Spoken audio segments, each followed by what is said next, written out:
In today's video, I'll show you how you can add voiceover in Animoto. So let's get started.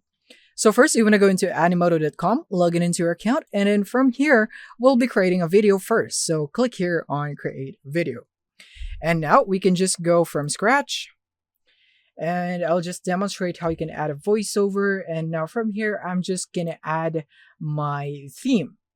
So let's choose this one, for example, and landscape, and then upload media. So my first clip would be this one, for example, and upload a file.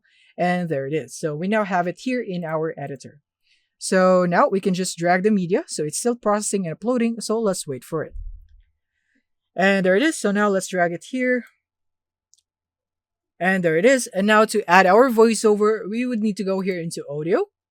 And now you go for your audio, and then you should see the voiceover upload.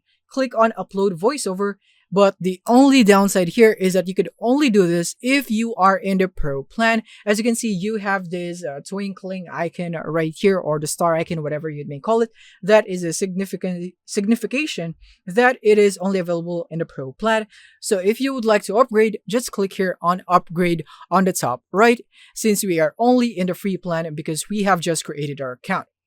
And from here, this is the pricing for the annual plan. And then if you go for a monthly, it will be this one right here.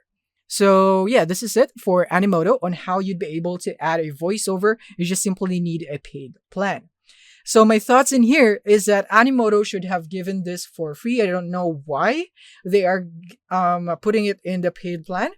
I think they should give that for free because that is just a basic feature that everyone should have. But yeah, this is basically it on how you could add your voiceover here in Animoto. It's very simple. Just go into audio, your audio, and then you should see voiceover. That's it. Thank you for watching and see you in the next one.